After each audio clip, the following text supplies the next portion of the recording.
rosy red, a little blush. Except we didn't have blush. So what you do is you take a little pen. It's like oh, I don't know, anywhere 6, 12. It depends on the kind you got. But it's a little thing like that. It's got metal pins, little metal wire sticking out of it. You take it, you go. What she's actually doing is you are poking yourself with those pins until it bleeds. You got a little blood in there. And then you take it and you rub that blood into your cheeks. And that's your blush right there. That's your blush in your cheeks. Now you go put makeup on. In Elizabethan society, white was beautiful. I don't mean white like Caucasian. I mean white like clown white. Like white. And so, of course, what you're going to do, you're going to put makeup on. Now, why was white beautiful? And again, I don't mean this. I mean paper white. Because if you had dark skin, it meant you were outside working. If you had pure white skin, it meant that you were inside because you were delicate and noble. And so you had no tan, you had no skin color, you just white. And so the ladies, they take up their makeup and they put it on their face. Oh, that's great. Oh, it looks really good. Now that makeup is lead-based. It's a lead-based makeup, so it's poisonous. It's going to crack your skin, dry your skin. It's actually deadly. So as that's going on, you're going to get more and more pocky. Never mind smallpox, because everybody's got smallpox. Never mind chickenpox, because everybody's got chickenpox. If you survive the pox, chicken or small, if you survive them, you're going to have lots of pox all over your face. I don't mean like today in high school where you're like, look concealer. No, I mean like that's the dark side of the moon right there, baby. That's everybody. That's everybody. There's no such thing as, oh, that's a rough complexion. No, that's just normal complexion for everybody.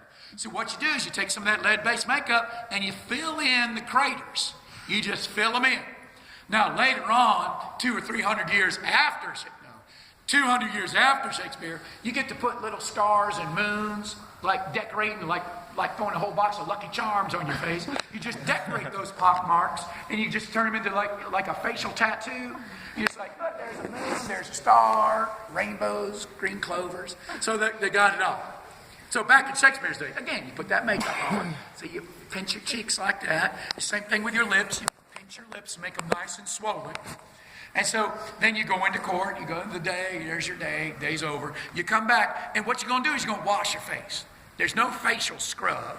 You just throw some water in your face, you wipe it off. If there's some makeup left on, that's a good thing because you don't have to use as much tomorrow. So you're going to go to bed with like the remnants of your makeup on. Now, some of you might be thinking,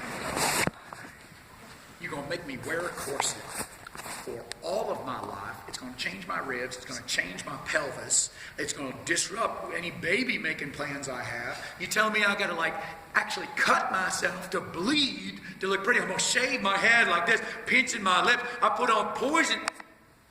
Gross. Absolutely. Thank God we don't live like that today.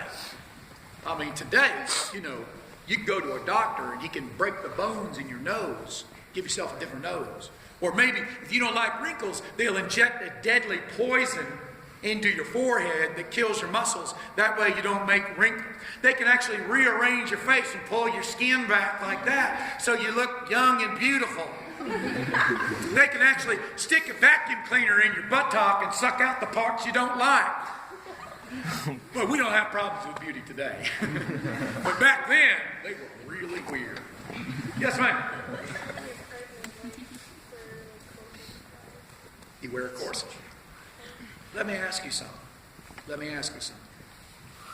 You live in Fort Atkins.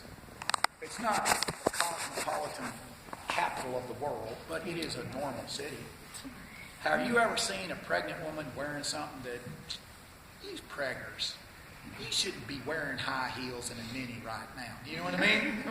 Yeah, you know what I mean? Now, why do you think some women would do that? Not all, not because some women, my wife was like, I'm pregnant, sweatpants for the rest of my life. Woo! And she was like, I'm in it, baby. I have reached the promised land. Right? So, but that ain't all women. So why do you think some women do that? And this is without judgment, without judgment. We're not saying it's good or bad.